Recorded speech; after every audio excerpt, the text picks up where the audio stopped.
حمل کے دوران جسم میں بہت سی تبدیلیاں آتی ہیں اور اکثر ایک عام سی خارش کو معمول سمجھ کر نظر انداز کر دیا جاتا ہے۔ لیکن کیا ہو اگر یہ معمولی سی لگنے والی خارش دراصل ایک بہت بڑے خطرے کی گھنٹی ہو؟ آج ہم حمل کی ایک ایسی ہی پیچیدگی پر بات کریں گے جسے کولسٹیسس کہتے ہیں۔ یہ ایک عام سی علامت سے شروع ہوتی ہے، لیکن اس کے نتائج بہت سنگین ہو سکتے ہیں۔ تو بڑا سوال یہ ہے کہ ایک حاملہ خاتون کیسے پہچانے کہ یہ خارش صرف جلد کی خشکی کی وجہ سے ہے یا یہ جگر کی طرف سے آنے والا کوئی سنگین اشارہ ہے۔ آئیے اس کی گہرائی میں اترتے ہیں۔ اچھا، تو آج کی اس گفتگو میں ہم کیا جاننے والے ہیں؟ سب سے پہلے ہم دیکھیں گے کہ یہ خارش عام خارش سے مختلف کیوں ہے۔ پھر ہم سمجھیں گے کہ آخر یہ حمل کا کولسٹیسس ہے کیا چیز اور اس میں بائل ایسڈ کا کیا کام ہے۔ اس کے بعد ہم اس سے جڑے خطرات کا جائزہ لیں گے اور آخر میں یہ دیکھیں گے کہ یہ ساری معلومات حاملہ خواتین کی دیکھ بھال کو کیسے بہتر بنا سکتی ہیں۔ تو چلیے شروع کرتے ہیں اس کی سب سے پہلی اور سب سے اہم نشانی سے، وہ خارش جو بالکل بھی عام نہیں ہوتی۔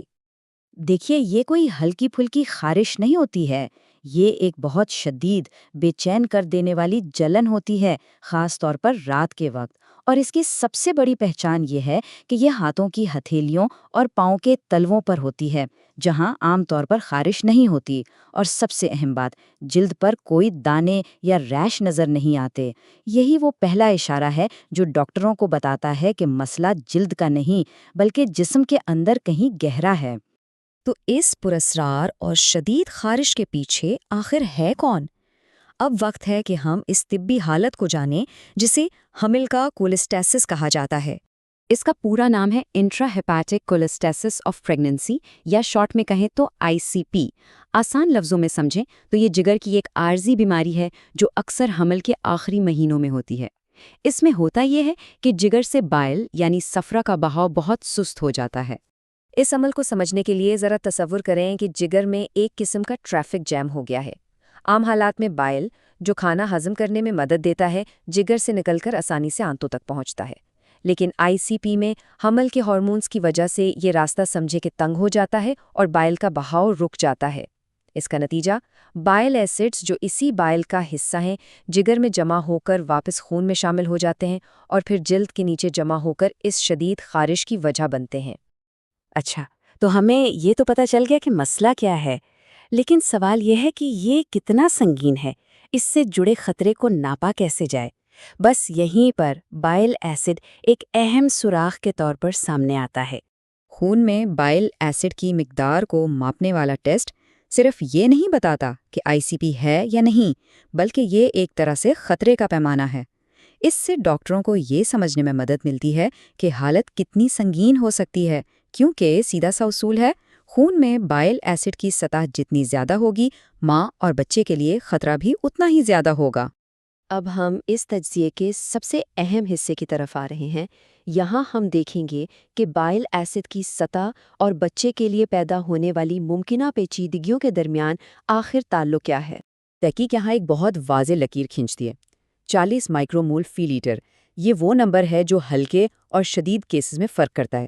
اگر بائل ایسڈ کی سطح 40 سے کم ہے تو اسے ہلکا کیس مانا جاتا ہے اور صرف نگرانی کی جاتی ہے، لیکن جیسے ہی یہ سطح 40 کو پار کرتی ہے، خطرے کی گھنٹی بجنا شروع ہو جاتی ہے اور پیچیدگیوں کا امکان بھی بڑھنے لگتا ہے۔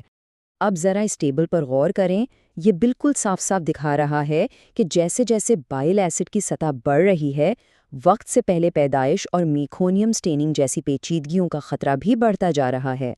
میکونیم بچے کا پہلا پاخانہ ہوتا ہے، اور اگر یہ پیدائش سے پہلے رحم میں ہی خارج ہو جائے تو یہ بچے کے لیے بہت خطرناک ثابت ہو سکتا ہے۔ اور پھر آتا ہے یہ عدد 100 مائکرومول فی لیٹر۔ یہ وہ خطرناک حد ہے تو سب سے سنگین معاملات کی نشاندہی کرتی ہے۔ جب بائل ایسڈ اس سطح پر یا اس سے اوپر پہنچ جاتا ہے تو خطرات اپنی انتہا پر ہوتے ہیں۔ بائل ایسڈ کی یہ انتہائی بلند سطح سیدھا سب سے سنگین نتائج سے جڑی ہوئی ہے۔ اس میں وقت سے پہلے پیدائش کا بہت زیادہ امکان، میکونیم سے جڑی پیچیدگیاں اور بدقسمتی سے مردہ بچے کی پیدائش کا خطرہ بھی شامل ہے۔ اس سے یہ بات بالکل واضح ہو جاتی ہے کہ اس حالت کی بروقت تشخیص اور علاج کتنا زیادہ ضروری ہے، کیونکہ اس میں خطرات بہت بڑے ہیں۔ تو آخر میں آئیے اس بات پر غور کرتے ہیں کہ یہ ساری معلومات اتنی اہم کیوں ہیں؟ کیونکہ جیسا کہ کہا جاتا ہے، علم ہی طاقت ہے۔ اور اس تحقیق سے ملنے والا علم میڈیکل کی دنیا میں ایک بہت بڑی تبدیلی لا سکتا ہے۔ اس تحقیق کا سب سے بڑا فائدہ یہ ہے کہ اب ہمیں مسئلہ ہونے کا انتظار نہیں کرنا پڑتا، ہم بائل ایسڈ کی سطح کو ناپ کر خطرے کا اندازہ لگا سکتے ہیں اور پہلے سے ہی احتیاطی تدابیر اختیار کر سکتے ہیں، یعنی اب ہم ری ایکٹیو اپروچ سے پرو ایکٹیو اپروچ کی طرف جا سکتے ہیں اور پیچیدگیوں کو ہونے سے پہلے ہی روک سکتے ہیں۔ تو آج کی اس گفتگو کا خلاصہ کیا ہے؟ چند اہم باتیں جو یاد رکھنے کی ہیں۔ پہلی، حمل کے دوران غیر معمولی خارش، خاص طور پر ہتھیلیوں اور تلووں پر، اسے کبھی بھی نظر انداز نہیں کرنا چاہیے۔ دوسری، بائل ایسڈ کا ٹیسٹ خطرے کی شدت جانچنے کا ایک بہت قابل اعتماد طریقہ ہے۔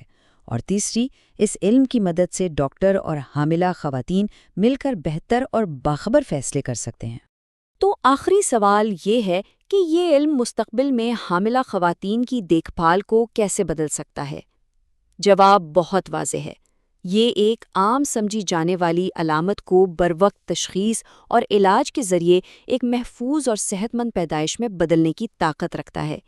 یہ تحقیق ہزاروں ماؤں اور بچوں کے مستقبل کو محفوظ بنانے کی طرف ایک بہت اہم قدم ہے۔